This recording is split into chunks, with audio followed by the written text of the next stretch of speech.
Thank you, Mr. President. Distinguished heads,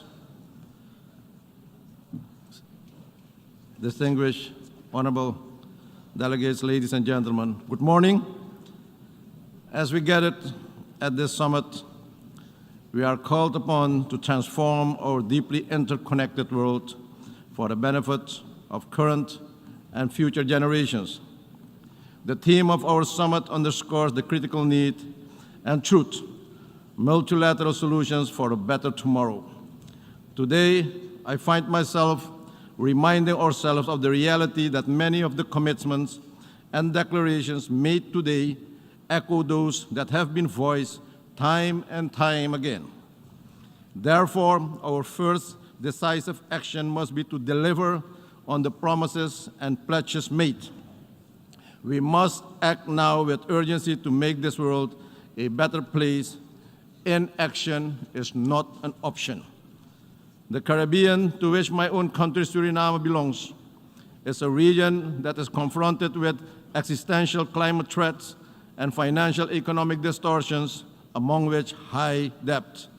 These nations struggle with enormous challenges in the pursuit of sustainable development as they lack the financial resources to invest in critical sectors such as health, education, and infrastructure. In 2022, low and middle income countries paid a record of $443.5 billion to cover their external debt as reported in the World Bank's International Debt Report 2023. Mr. President, funds that could have been directed towards building schools, hospitals, and resilient infrastructure to mitigate the effects of climate change. Yet, the global financial system continues to disadvantage and at times alienate these nations. Now that the multidimensional vulnerability index has been adopted, we expect that this mechanism will be effectively introduced in the operations of international financial institutions. My country, Suriname, for instance, a carbon-negative nation with an abundance in resources, is burdened by significant financial and economic challenges. We are successfully implementing reforms and adopting innovative strategies to ensure fiscal stability, sound economic and monetary outlook, sustainable resource management, protect biodiversity, and promote renewable energy and food security.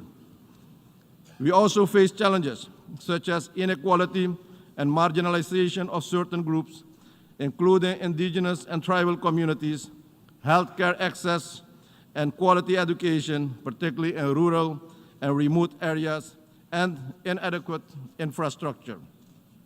All of these are bottlenecks in achieving sustainable development. The 2030 Agenda for Sustainable Development remains our blueprint for a better future. Yes, we are acutely aware that progress has been uneven and in some areas alarmingly slow. It is incumbent upon us to accelerate our efforts to meet the SDGs. Small and vulnerable nations must be assisted in their sustainable development efforts, recognizing that the principal obstacles to growth and progress are not of their doing. Let us include the youth in designing the future as part of a whole and society approach-based and multi-stakeholder partnership. Let us foster national and global consensus. Let us be a united force. We must transition from fragmented to divisive approaches, comprehensive, inclusive, and transparent global role-based governance structures. In an increasingly multipolar world, burdened as we speak by globally impacted regional conflicts of war and humanitarian disaster, it is a responsibility of all of us to call for a strengthened multilateral system. Mr. President, ladies and gentlemen, Suriname welcomes the adoption of the Pact of the Future. More importantly now is the time to effectively implement the Pact to the benefit of all of us. I thank you, and may God bless you all. I thank the President of the Republic of Suriname